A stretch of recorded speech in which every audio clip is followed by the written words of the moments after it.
Behaviour, addiction, alcohol, procrastination, ये सब की आदत लगने के बाद इसको छोड़ना बहुत मुश्किल होता है। इसलिए ये बुक बताती है कैसे उसे चेंज करे और उसके पीछे क्या साइकोलॉजी और ह्यूमन बिहेवियर होता है। ये बुक 3 पार्ट में डिवाइड है। Part 1 is direct the rider.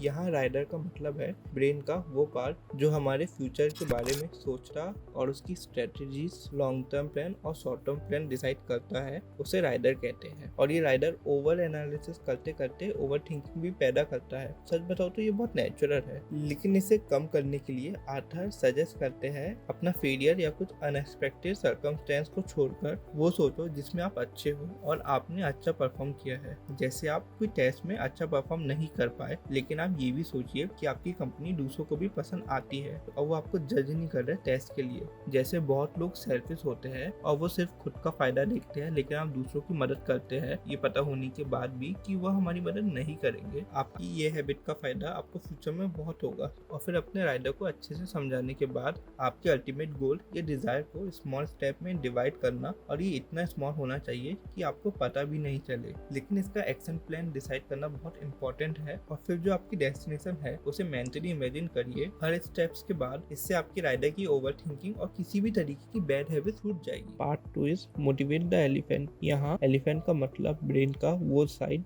जो हमारी इमोशन पे वर्क करता है। आर्थर कहते हैं कि कोई चेंज लाने के लिए राइडर और एलिफेंट दोनों में एक प्रॉपर कंट्रोल होना बहुत जरूरी है, और इसलिए एलिफेंट को टाइम टू टाइम मोटिवेट करना भी बहुत जरूरी है, जिससे उनकी प्रोडक्टिविटी कम ना हो। इसलिए कॉर्पोरेट एम्प्लॉयज को प्रमोशन और सैलरी इंक्रीज होती रहती है, जिससे वो मोटिवेट रहे वर्क स्पेस में। Part 3 save the part. Change लाने के लिए हमें वो पार्ट को अपने हिसाब से डिजाइन करना पड़ेगा, जिससे हमें डिसीजन लेने में मुश्किल ना हो। इसके लिए हमें 3 चीजें हेल्प करेगी। पहली, क्रिएट द एनवायरनमेंट। हमारा सराउंडिंग हमें डायरेक्टली और इनडायरेक्टली हमारे बिहेवियर और थिंकिंग को अफेक्ट करता है। इसे हम चेंज कर सकते हैं जिससे हमें एक पॉजिटिव इफेक्ट पड़े। जैसे स्टडी टेबल में मिनिमम चीजें ही रखना जिसका यूज हमें उस पॉइंट ऑफ टाइम में ही रहे, और इससे हमारा फोकस भी एक जगह रहेगा। Second is build habit. कोई हैबिट छोड़ना भी एक हैबिट होती है, और यही बुक ये सारी स्टेप को मिलाकर एक हैबिट बनाना बताता है। Third is ready the heard. ऊपर की सारी बातें तो वो सब स्टेप्स है जिसे हम खुद कर सकते हैं, बट इसमें हमें हेल्प लगेगी दूसरों की गुड कंपनी की, चाहे वो कोई अच्छा दोस्त हो टाइम स्पेंड करने के लिए, या कोई वाइस पर्सन, या कोई पॉडकास्ट देखना हुआ जिससे हमें सेम चीज के डिफरेंट पर्सपेक्टिव सीखने को मिलेंगे।